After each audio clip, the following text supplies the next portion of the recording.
I told you that I would show you further how to work this Conair thingamabob. The round side has to face your scalp. If you put it to the other side accidentally, it might tangle your hair and you might have to cut off a piece. I think I did that once. It's kind of tricky. It has two settings. I put it on the hottest setting because the hottest setting works better. And I'm not going to do the back of my hair. I'm going to put the back of my hair up. So the only thing I'm concerned about is around the face. And I learned today that without my hearing aids on, I cannot hear that beeping. So I've learned to just count to 13 because that's about what it is. And I learned this round part has to be up against your head. I'm going to attempt. It is it's been something I've had to learn, and so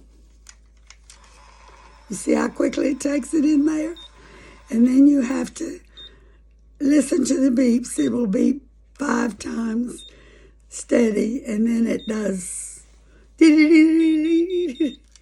and it makes a really nice curl. And another caution is don't put too much hair. A little strand like that is easier to curl and actually gives more body. Face the round part towards your, hold it up and let it go. Ain't that cool? Well, it took me a while, because I've been sitting here watching TV, I guess it was last night, and worked with it a little while to see, and that makes a good curl. And if I could, I would not do that all over my head. That's just too much. But someone else might. Trisha offered to do it on the back of my head. I said, nobody's going to see the back of my hair anyway. So Trisha is safely home and now on the way to Rock Hill to see her other grandchildren. She's got grandchildren in in Atlanta, which is close to Athens, and Rock Hill. And they're having ball games in school and all that. So she's all involved in that. I wanted to show you this Goodwill dress. You see this fabric and this braid? I think this is the most beautiful dress. And it is a sort of oriental looking. It has splits up the side, halfway up the thigh. But I'm going to wear leggings under it, so that won't matter. We're not going there, okay? And I'm going to now, fix my hair up like I do with back up and this, pull back and like so. But I had told somebody I would show them how to work the Conair, whatever that thing is called. and so I've done that. You have to work at things more than once to get them right. A lot of people are impatient with things like that, impatient with themselves, impatient with what they can and can't do. I have trouble holding a nail to hammer it. And I saw somewhere, I guess on Facebook, something that does that for you. And, you just need to keep learning and keep trying. And I was determined I was going to figure out how to do this because this kind of curl, believe it or not, the curling iron works great. And I suppose if I put smaller pieces of hair in the curling iron, it would work better too. But I get in a hurry, And we have time, we senior citizens are at home, and we have time to learn how to do things correctly. So I'm being patient with that. And it does make good curl. And, I'm going to brush some of it out anyway. But I wanted you to see that. And you see I have a pretty green dress. I bought this at Goodwill like a year ago. And when I got it home, it did not fit right under the arms. It was a little tight under the arms. And Annette Herbert said, I can fix that. And believe it or not, her sewing machine wasn't working. I think she fixed it by hand. Amazing what some people can do. Some people started out when they were young. I remember taking home ec in high school. I had never sewn a stitch until then.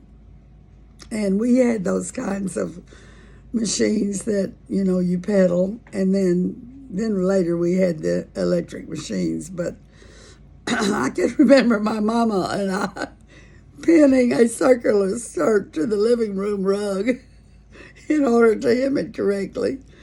And I've never done well with sewing or quilting. I did do, I don't even know what that's called now. But anyway, you take little pieces of yarn and do them. Anyhow, I'll figure that afterwards.